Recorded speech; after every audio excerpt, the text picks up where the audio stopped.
Our business correspondent, Katie Prescott, is with me. Katie, just talk us through the latest steps that the Prime Minister has outlined and when they're likely to take place. This is really good news for shoppers, but particularly good news for retailers who've just been having a really difficult time even before the lockdown started, and they've been missing out on months of business. And as you just said, the government has put these very generous schemes in place in order to cushion businesses through this crisis.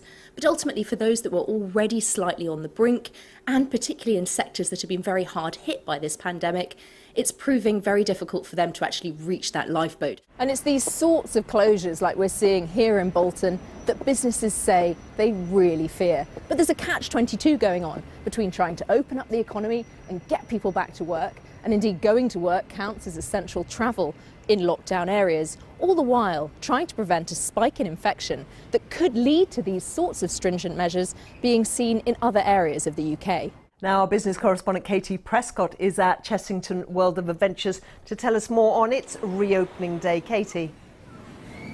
Well, Carrie, despite the slightly grey day here, people have come out, and there have been queues of about 60 minutes on this roller coaster behind me. But that's really because they've had to reduce the number of people who are allowed on the rides here and also clean them every 30 minutes, all part of the changes that are being made to conform to the government's guidelines. The cost of clearing up and dealing with the aftermath of Kira and Dennis is £360 million. That's more than triple the damage from floods which hit the Midlands and South Yorkshire last November. But still relatively small compared to the cost of 3 successive storms, Desmond, Eva and Frank, which hit in December 2015. They cost £1.3 billion. Pret, the sandwich chain, has been seen as a bit of a bellwether of whether workers are returning to city centre offices. It's recently announced it's closing 30 of its venues and cutting 3,000 jobs because of the pandemic. Now it's adapting its business model. Katie can tell us more. Yes, eating at our desks for many is now a distant memory, and Pret's changing how it does things, increasing its dinner offer, announcing a subscription service for drinks today, and extending its delivery service. It recently opened what's known as a dark kitchen, making products purely for delivery. Well, Panu Christou is Chief Executive of Pret. Good morning to you. Good morning, Katie. Are these changes mirroring what you're seeing in customer behaviour now, and what exactly are you seeing there? Absolutely. Well, I'd say that they are what we have seen over the last 6 months in particular is just an acceleration of customer behaviour changes.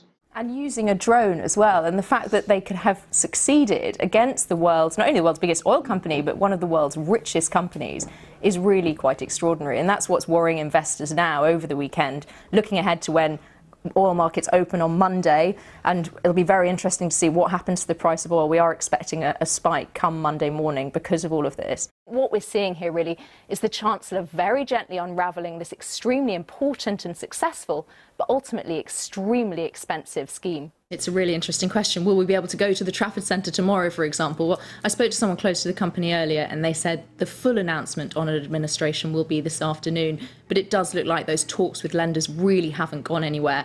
In a heavily redacted document in the run-up to the sale, the Ministry of Defence said this raised national security concerns because of access to information and ongoing defence projects. The low pound has made British companies attractive to American buyers, and this is a high-profile example of the latest sale. Katie Prescott, BBC News.